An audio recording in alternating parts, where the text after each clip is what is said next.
New ideas come from the funniest places. You know, it was kind of like a new way of thinking. We're like, oh, let's take this and twist it that way. And new ideas, for the most part, we steal from nature. I love coming here with ideas that are not complete. You know, a musical feeling or a shape. Maybe there's not even a melody yet. How to really give a new means of the expression, how to inspire people. How can we show children with ADHD and autism what's making them excited and frustrated? How can you get people to work together? How can you use social media? How do you craft a long-term successful human-robot relationship? Everyone should have the opportunity to explore and experiment. Technology designed in the right way becomes the bridge between your mind, what you're trying to express, your emotions, and getting it out there. We were thinking about inventing new ways to let people who are not musicians feel what it feels like to make music. Empowering patients to take control of their own health, to affect the biomedical research process. And when I see a beautiful flower in some neighbor's yard, I would want to know right there and then sort of what it is called and whether it grows well in zone 6. We may be near the threshold where we can copy the structures in our minds into other machines, and then everything changes. Because of an enhancement, a sophistication in human-machine interaction, we will largely eliminate disability in the world. I think what we all do is we try to work on futures that we would like to live in. The Media Lab is an idea. It was an idea that a couple of really bright people had about 25 years ago. They wanted to get away from this directed research model and to completely redefine what basic research would be. The predecessor groups to the Media Laboratory were renegades who didn't fit anywhere. Most of the people that were involved, their passions deviated sharply from what any existing research or academic domain was at the time. A magnet for the really crazy ideas and the people who are at the edge of things that won't really work other ways in normal departments. We're going to make the future, and if anybody else competes, we won't sit there and compete. Take it as the opportunity to do something new. You're really always at the edge, and as soon as it gets to be solid ground, you go someplace else. We try to pick problems that are new enough and interesting enough that nobody has the answer for them.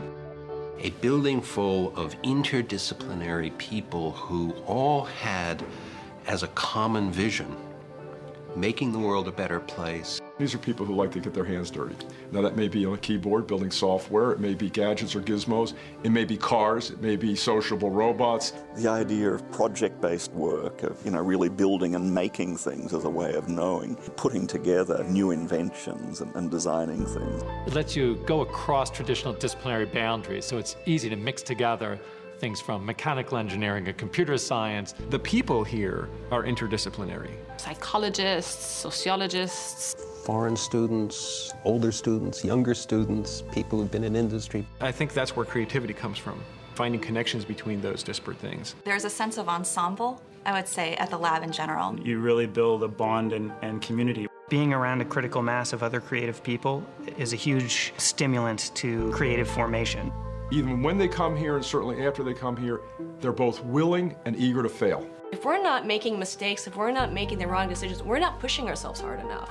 You connect to your passions. What are you most excited about? What do you want to be working on? The tools are here, the workbenches are there, there are no walls, there are no boundaries. You have an idea, just sit down over there in walking distance. You've got the resources. You don't have to write a paper, you don't have to write a proposal. If you come up with an idea, you do it and you iterate on it, you get feedback, and people use it. It kind of forces you to get your stuff working and playable in front of people a lot. As soon as something catches on and can be done better by pouring lots more resources into it, that's when the technology or that concept graduates from the Media Laboratory and goes out into the world. Now here's the secret. Our sponsors give us the resources and the money to go do this with complete freedom. A company will get you inspired to look into something. You think about it in a way that they never would have considered, and then the next time they come around, they have a different perspective on the problem. This is about people. All this work is about people. It's about empowering people. It's about helping people achieve the goals and quality of life that they already aspire to. Pushing businesses to do things a little bit differently, pushing culture to do things differently. And I think, in my mind, that's what the future of the Media Lab is really about. What can we do to help everybody invent their own futures? I think that's a 100-year ethos. or a 1,000-year ethos, because we're never going to run out of the opportunity for human creativity. We don't accept the world as it is. We will envision what the world should be and make it so.